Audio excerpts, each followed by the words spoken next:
Okay, we're going to take a look at part 2 of Heartbeat. Part 2 is lines 37 through 75. And as we read, the close reader asks us to pay attention to the number of t-shirts Heartbeat wears and underline those numbers when we come across them. It changes as we go, so we want to underline each of those. And then the second bullet down asks us to circle Heartbeat's interpretation of the way his classmates feel when they see him wearing extra layers.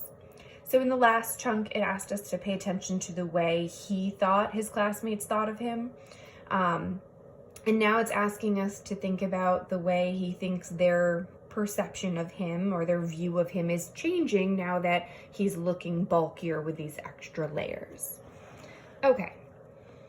I went to school the next day wearing 2 t-shirts under my turtleneck. I felt solid. By the end of last week, I was wearing 3 t-shirts under my rugby shirt. This Monday, I tucked 4 t-shirts under my plaid button-down. It gave me traps that didn't exist. My Q-tip-sized shoulders transformed into NBA grapefruit deltoids. And there's a little one right here that's hard to see in my copy because of my pencil marks, but that tells us to look down here for a definition of traps and deltoids. It lets us know that it's the flat upper back muscles, or the muscles that connect to the top of the shoulder. Okay. I could tell my classmates subtly regarded me differently. It was respect. Sarah gave me a look I'd never seen before, as if she felt safer around me. I was walking down the hallway at the end of the day and must have twisted awkwardly because suddenly my zipper literally exploded and all my t-shirts spilled out of my pants. Luckily, the hallway was empty and I was wearing a belt. I realized I had artificially outgrown my clothes. My button-downs were so tight that a few seconds after jamming the extra layers into my pants, the pressure would suddenly bunch the cloth up in random places, so it looked like I had a goiter on my shoulder or something. And down below it shows us, or it tells us, that goiter is a swollen thyroid gland, often visible at the bottom of the neck. Okay. I complained to my parents over dinner last night. I don't fit into anything anymore, I said. It reflects poorly on you guys. You could get arrested. What are you talking about? You look the same as always. You're still my little boy, my dad replied, putting me in a headlock and giving me a noogie. I glared at him. I need a new ski jacket, I said. It was true. I could barely clap my hands with all the layers I was wearing.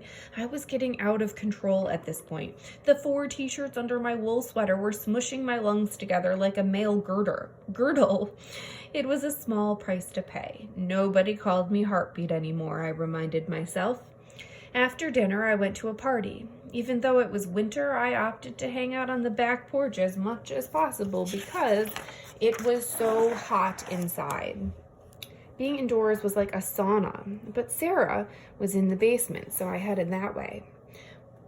We were talking, and she noticed that I was dripping with perspiration. You're trembling, she said, touching my shoulder. She thought I was nervous talking to her and probably thought it was cute. But in reality, I was on the verge of passing out because I was wearing 4 t-shirts and 2 long sleeves under my wool sweater, not to mention the sweatpants tucked into my tube socks to add heft to my formerly chicken leg quads. She squeezed my biceps. And at the bottom, it tells us that biceps are long muscles. Quads are long muscles in front of the thigh, and biceps are large muscles in front of the front of the upper arm. And I do just want to pause for a moment. You'll notice I stopped circling and underlining some things about halfway through. There are certainly more times that it mentions the amount of clothes that he's wearing, and the perception of him that he thinks his classmates have. So I would take a moment to look back through and make sure you have all of the stuff you think is important to underline.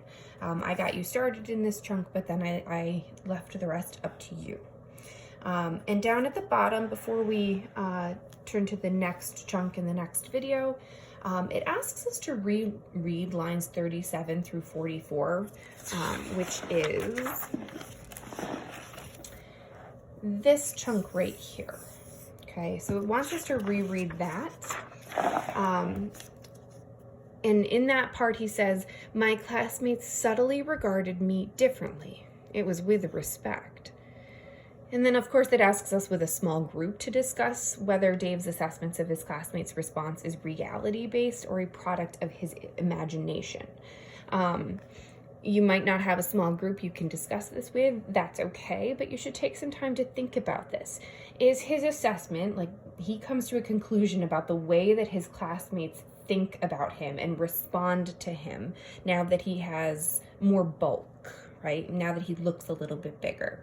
Do you think the way he thinks about the classmates and their response to him is reality-based? Meaning, do you think this is how they really think about him? Or do you think his own imagination is running away with him a little bit? So take some time to think about that, and then I will meet you in the next video.